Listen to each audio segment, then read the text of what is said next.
នៅពេលដែលយើងក្រោម16សប្តាហ៍14សប្តាហ៍15សប្តាហ៍ឬ13សប្តាហ៍គេគ្រាន់តែជាចំណុចពកនៃសរីរាង្គភេទទេមិនអាចបែងចែករវាងប្រុសឬស្រីបានទេតែបទពិសោធន៍របស់យើងខ្ញុំដែលជាគ្រូពេទ្យនប់សុដេតហ្នឹងធ្លាប់មើលយូរយើងដឹងច្រើនអញ្ចឹងគឺពេលដែលយើងដាក់ថា60% នៃភេទប្រុសឬស្រីហ្នឹងគឺមិនសូវខុសទេដោយសារយើងមានលក្ខណៈដែលយើងចេះមើលមុំរបស់វា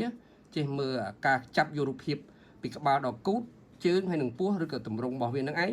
បានងាយស្រួលនឹងការបង្ហាញឲ្យគាត់បើគាត់មើលយល់បានច្បាស់ល្អកាលណាយើងចាប់អត់បានប្លង់នឹងទេគឺយើងមិនអាចមើលភេទ